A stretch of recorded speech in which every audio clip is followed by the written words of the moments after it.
Okay. Hi, everybody. Uh, Hi. today's today is actually our second to last group call. So next week is our last week. The group is going to restart. Like we'll have a new group next week. So if you want to be in the next one, you're more than welcome. Um, and so there will be like 1 week of overlap where 2 weeks will be happening. Um, so uh, let me know if you want to be in the next one, and I'll just put you in. So right, next week is our last week in this group. But how is everything going? Erica, how are you feeling? I'm feeling much better now that I've gotten some medication to help me. Yeah. Good.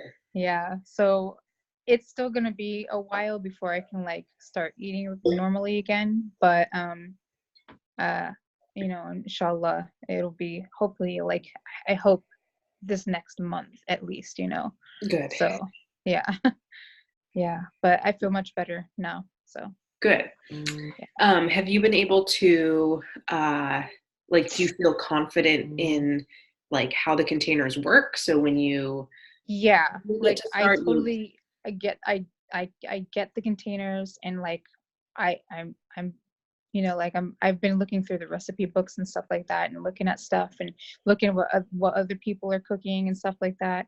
And so I've got good ideas and stuff for when I can like eat that way, but it's just not going to happen yet. yeah. Yeah. But at least like I understand, and I've also like done like kind of dummy like dummy, this is what I would eat at this meal and this is what I would eat at this meal, Yeah. plans, even though That's I'm not great. actually That's going to help doing you them. later. Yeah, so that I can figure out how to utilize them all in the day. Yeah. So Great. I'm even though I'm not being able to eat yet, I'm trying to like figure out how everything works. So it's Good. good. That's really good. I know there's Amanda who's also in this group. She's very pregnant, and obviously when you're pregnant, like your body just doesn't want to do what you want to do. So she's kind of doing the same thing. She's like, after I have the baby, like I'm gonna be so ready. Yeah. How's how did her pregnancy affect her amount of food that she can eat? Does it, or is it the same? It doesn't very much.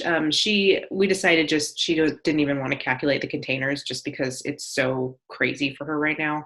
And she's just got different aversions, and like Oh yeah, for sure. pretty I'm much sure. whatever baby wants Yeah. is what she eats. And so she feels like she really doesn't have a lot of control over it. Um, but when you're pregnant, there is a calculation for um, to make sure that you are getting the right amount. You're not getting too much, but you're getting the right nutrients, and the right amount of containers and the right amount of calories to accommodate for like growing another body. Right. Yeah. And Yeah. same with nursing, like after, if you know uh, after pregnancy, there are calculations to maintain your milk supply after you deliver, if you decide to nurse, and to still be able to lose weight, or whatever you choose to do. So there's Interesting. which is something I think is so great about this program, is like it takes into account everything. Like if you want to work out really hard and you still want to nurse, like you can do the calculations to make sure that you have enough fuel to do all of that. So I think that's awesome. That's good. Yeah, that is awesome. Yeah. So let me pull up the post from today, which was recalculating the potential for, if you had to adjust your containers.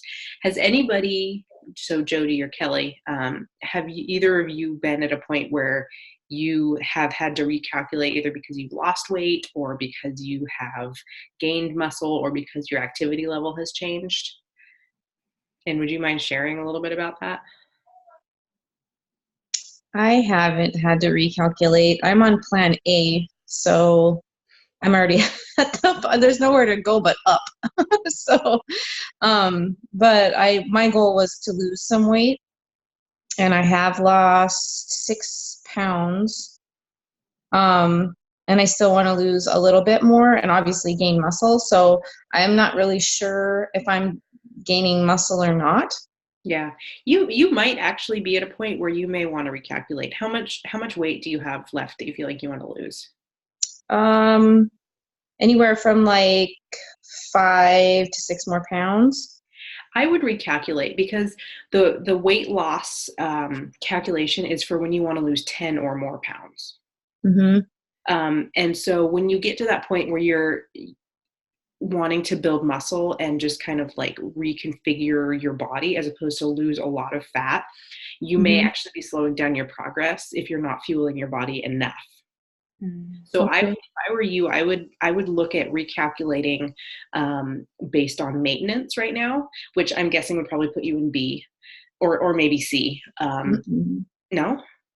Well, I mean, when I look at it, it just is my weight, Mhm. and then how much if I work out. Right. So how much I weigh right now is plan A. Okay. So you Well, are at isn't maintenance right now. Hmm? So you're calculated right now for maintenance. Are you subtracting anything for burned calories during a workout? Yeah. Yeah. So when you calculate for maintenance, you wouldn't subtract those calories. I'll have to look Oh, at it sorry. again Yeah. because I think I don't understand. So yeah, what? because there's a calculation for like you're subtracting a certain amount, so that you're in a calorie deficit. Um, if you want to lose, but there is a part in there that talks about maintenance.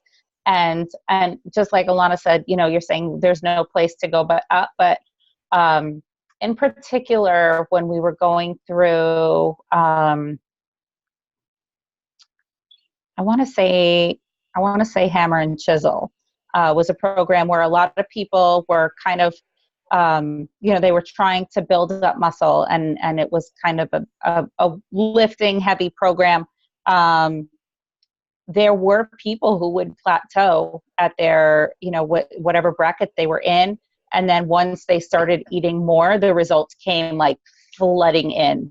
And it just blew everybody's minds when people said, yeah, I bumped up from A to C and now I have abs and like all this muscle. That happened to me during 80-day obsession because I didn't. This is a classic, like, I thought I knew more than Autumn. I didn't trust the program because I felt like I needed to lose weight because I felt like I had, there was extra fat that I had wanted to lose at that time. And so I had put myself in A thinking that I needed to lose weight. And what ended up happening was I was not seeing results. I was grouchy. I was hangry. And so I recalculated for maintenance based on the recommendation of the professionals.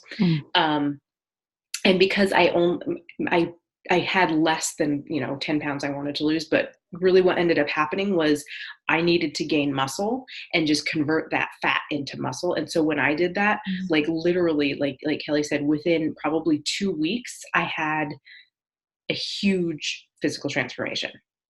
Like all of that fuel went to building muscle and it burned the fat across the top of my abs and like I just like shredded out. Yeah. And you really do just have to kind of like examine what your overall goals are. And if all you're focusing on is the number, that's going to make it really difficult. When I did Hammer and Chisel, that was my best transformation. It's when I got the leanest I've ever been in my life. And I gained 10 pounds over the course of that program. And it was the first time I had that kind of experience. And I was freaking out. And I kept thinking, I need to eat less. I need to eat less.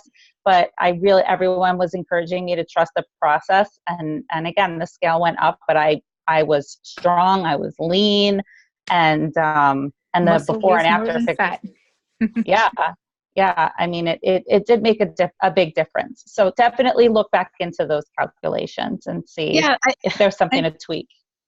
I think what happened is I started Transform 20, and that was a different calculation. And then now I'm doing MM100, and it's a different calculation. And I thought I did it right, but I'll go back and look again. it can be really difficult. I know that I've gotten tripped up going back and forth between the different programs. And, I was even trying out like Body Beast, but using the containers. And then I was doing Shift Shop where it's the containers, but you're cutting out carbs. And I've tried so many tweaks to it. But I think ultimately, the ultimate portion fix is just the one to follow regardless of the program that you're doing. So like if you can just calculate within that framework, you kind of can't go wrong because it goes based on your activity level and it goes based off of the program that you're doing also. Okay. Yeah. And I think Morning Meltdown 100 is moderate activity, unless you're doubling up on the double schedule, which I think would probably be more of the intense if you're doing like 45 minutes to an hour a day. Okay.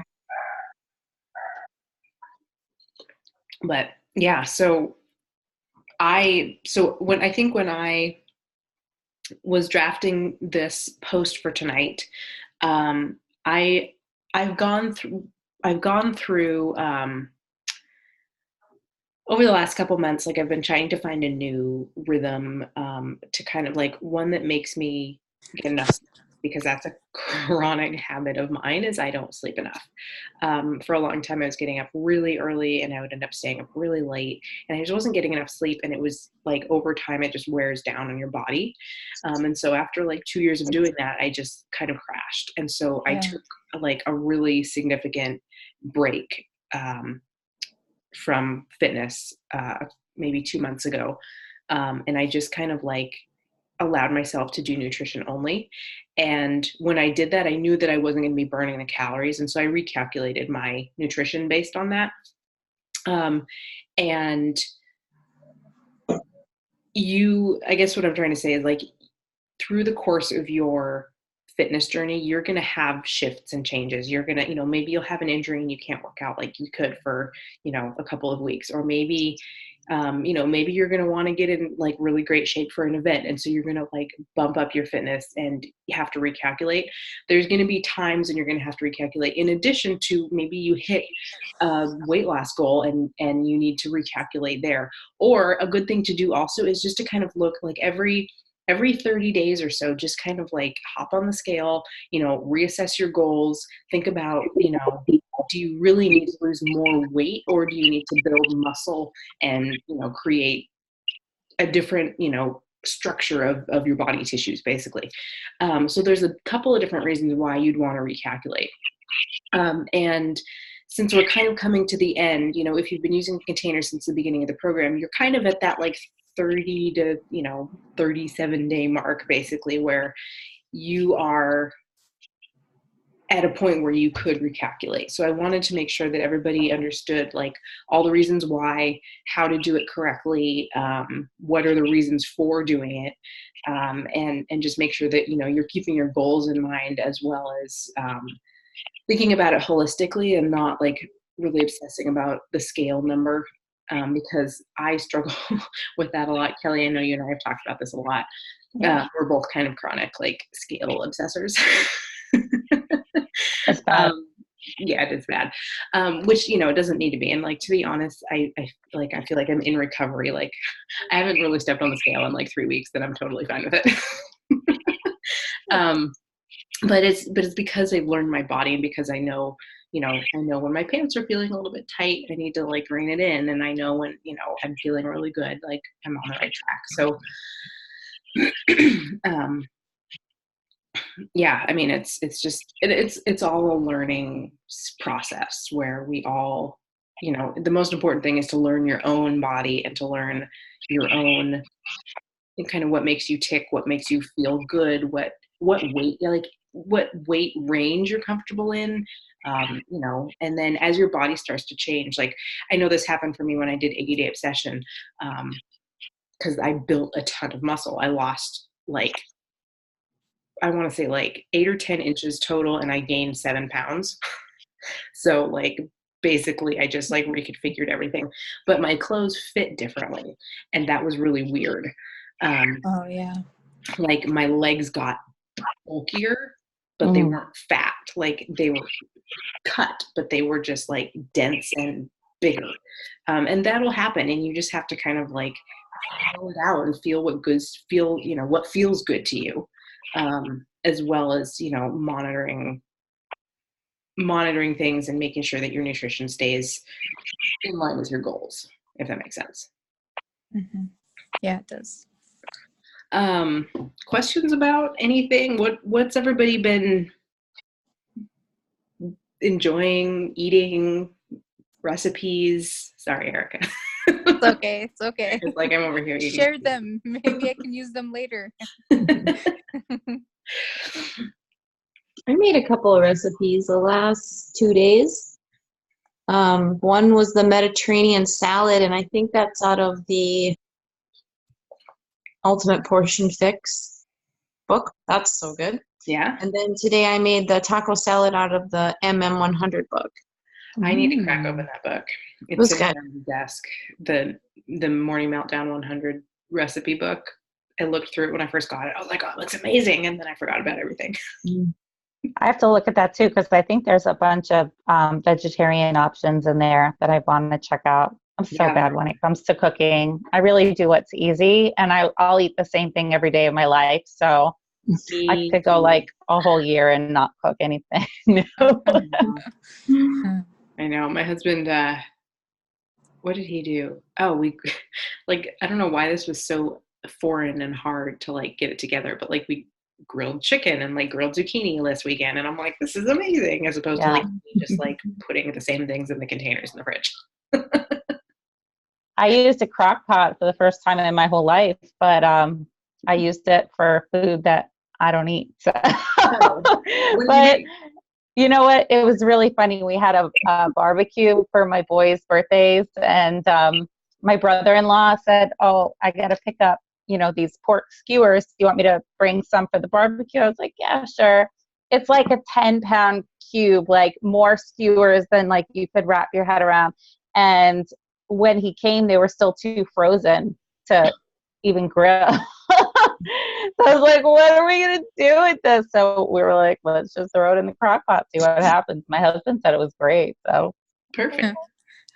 Now I know the thing works, and I know, it has very few buttons, and that seems pretty easy. So excellent. I love mine in the winter. It's like soups and like, meats and all those kind of like hearty stews. Yeah. How about go ahead. I was just curious if any of you have ever had any Middle Eastern food, because they have lots of vegetarian things if you're vegetarian. Mm-hmm. And there's this one dish called mjadra, and it's lentils and bulgur wheat, and you like saute onions, and you put a little bit of the onion oil into the bulgur and the lentils, and then you eat it with like a salad, and you put the onions on top of the whole dish, and then you eat it with salad that's made with tomatoes, cucumbers, and onion, and lemon juice, salt and pepper, and that's like my favorite stuff. Plain yogurt, and you just like mix it all together. Like, I don't know, it's just really good, but it's a good vegetarian thing, and it has a good protein. Sounds great. That sounds awesome. Mm-hmm. Yeah. So that's one of my favorite things, but I can't eat it right now. But you should try it sometime. And you can find a recipe on YouTube and like doctor it to make it healthier. Sometimes they get a little bit crazy with the amount of oil they use. I love lentils. That's actually something that I cook quite a bit. I've experimented with green and French and red lentils.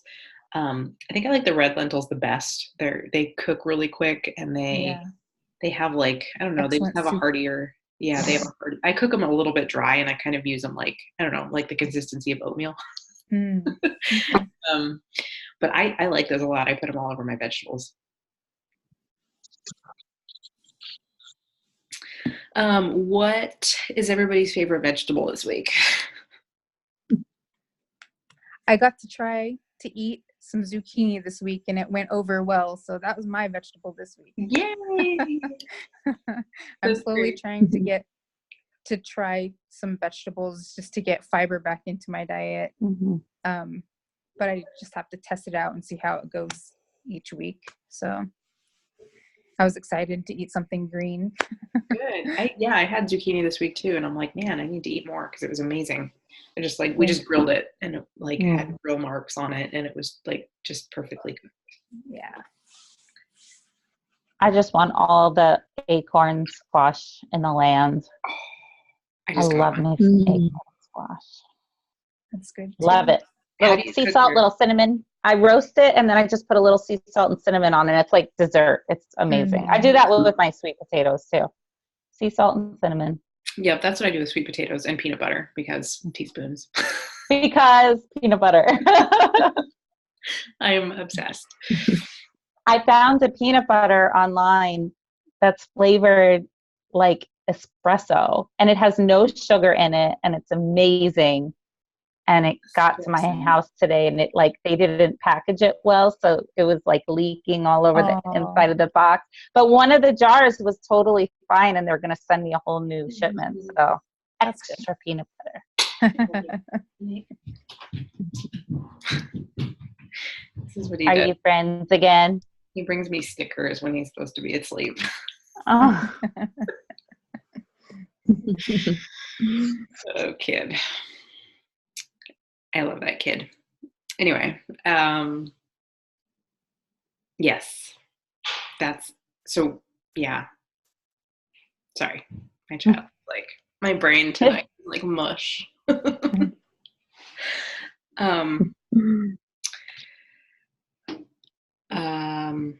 Yes, I order peanut butter online too. Actually, the reason I order it online is because I order the Whole Foods peanut butter because I don't want to go to Whole Foods because I'd spend too much money there. Yeah. Smart. Yeah. So I just get it on Amazon. What vegetable did I do this week that was different? Maybe zucchini. I've been adding eggplant to I make just like a vegetable protein dish that I kind of put on everything. And I've been adding eggplant in and just cooking it like a mushroom, and it's really good. Kind of the same texture of a mushroom. So yeah, that would be. Because I'm really afraid of substitute. eggplants. I've had bad experiences cooking them, and so I don't really know how to cook them. When I was a kid, my parents tried to pawn eggplant parmesan off as pizza.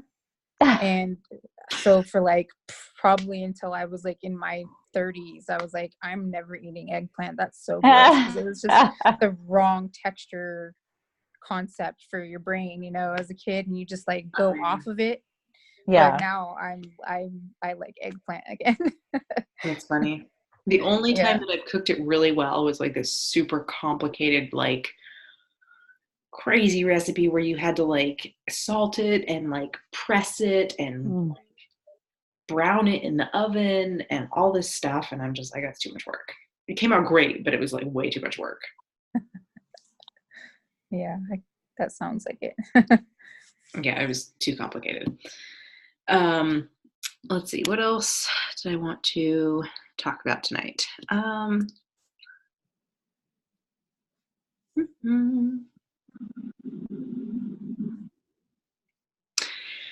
Who's dealing with cravings? How does everybody deal with like sugary carb cravings in the evening and afternoon? I had to, and I have I'm doing a lot better now. I've just cut sugar out completely. And it's funny how for me, the things, like I used to think seltzer was awful. Like I didn't want anything to do with it. And now I actually crave that because it's just a little bit of extra flavor. So that's great for me. But as far as the evening, I think I've talked about this before, like if I don't set that boundary of I just do not eat after dinner, I think I would have a harder time with it. And I do think that it's a consistency thing. I think that there comes a point where if you do the same thing long enough, it just isn't a big problem anymore. I mean, every once in a while, of course, you're going to want something if you're out in a social setting or something's just different. But I do feel like if you set those boundaries and stick to them long enough, those issues just kind of take care of themselves. Yeah, I agree with that. That's definitely been my experience as well. And meal mapping too, and just knowing like these are my containers, and once my last one's done, it's done. And just understanding that, if you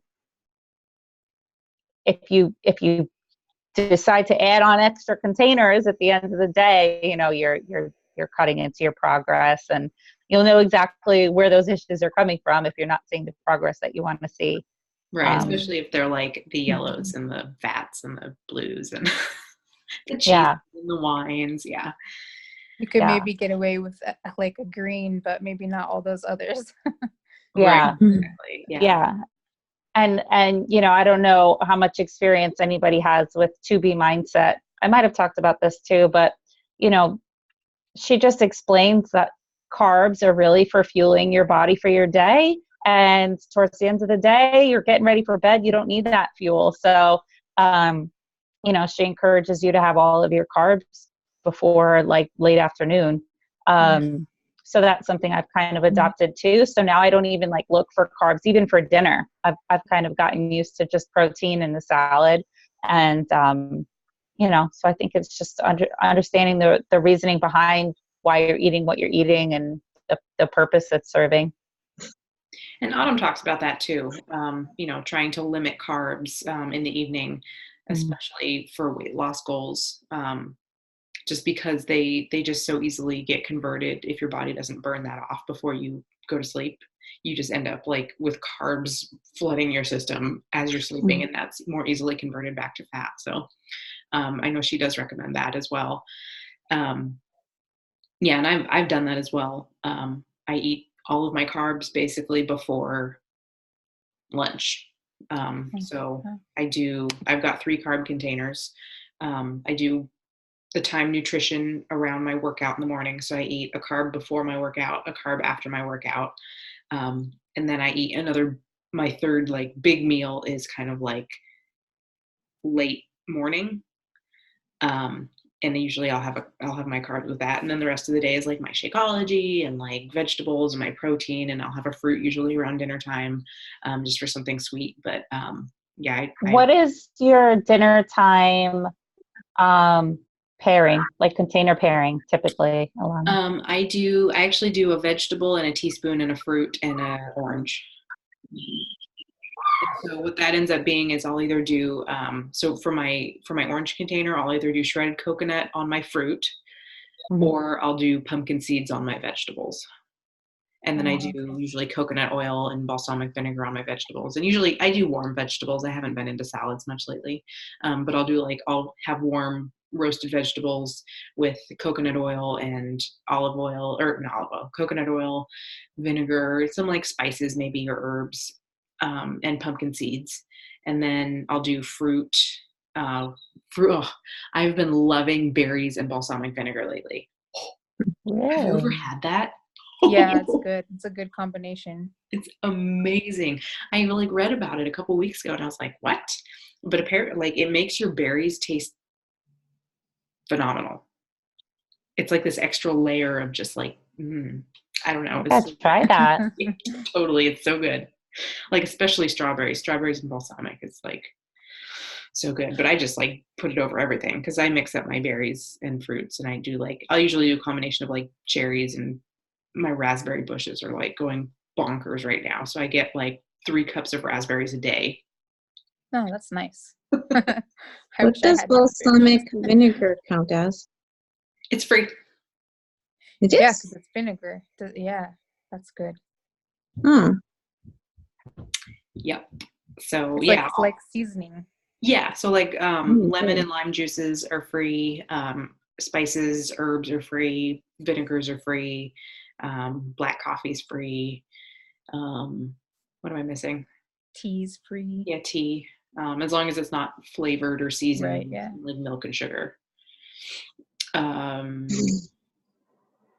Yeah, I think that's pretty good. And all the seasonings. So, you know, like my two go-tos are apple cider vinegar and balsamic vinegar.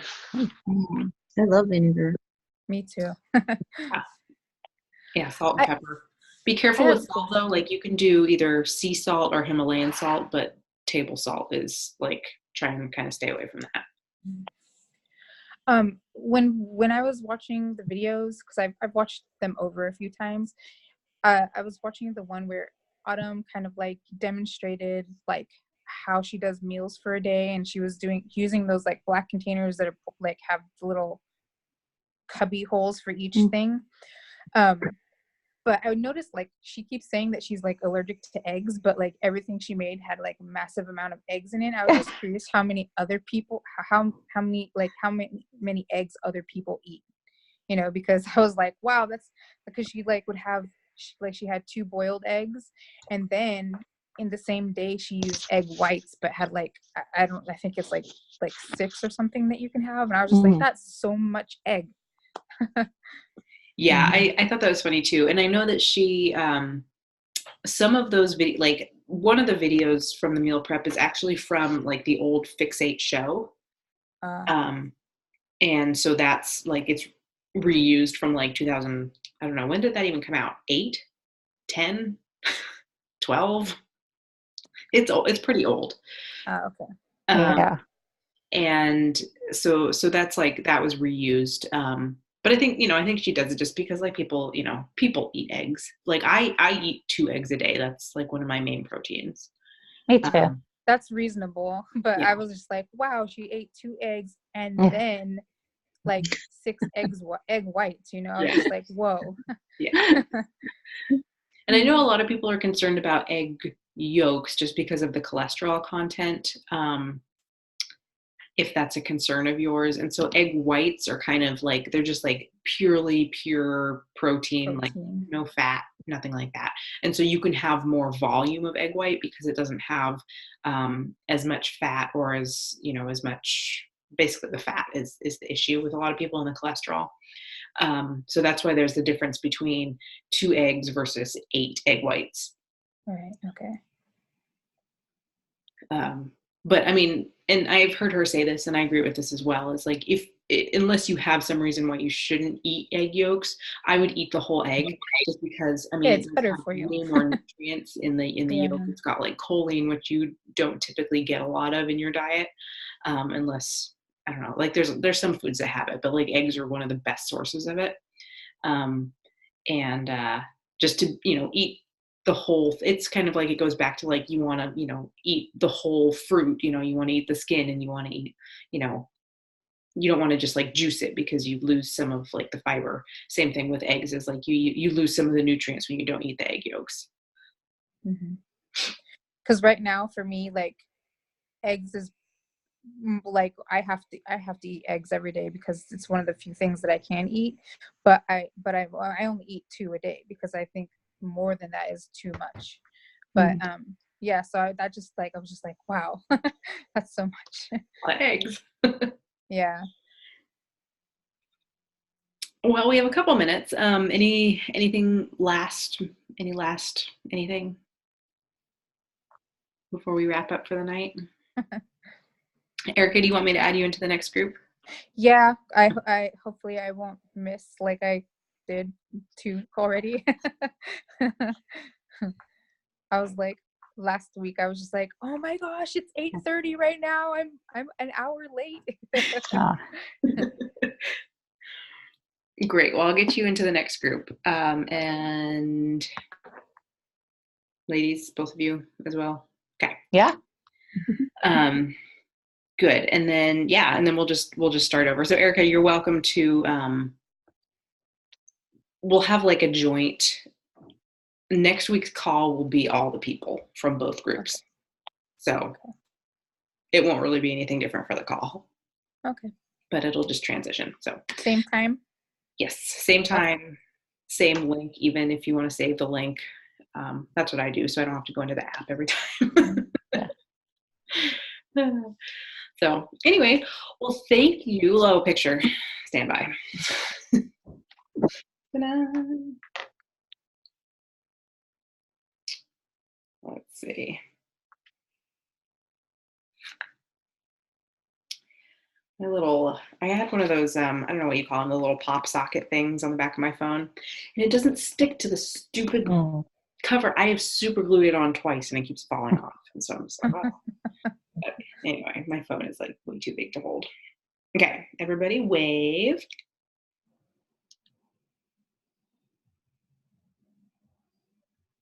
Right. Perfect. Okay, thank you. Again, any questions, post them in the group. You know the drill. All right, you guys have a great night. Thank you. You Bye. too. Bye. Bye.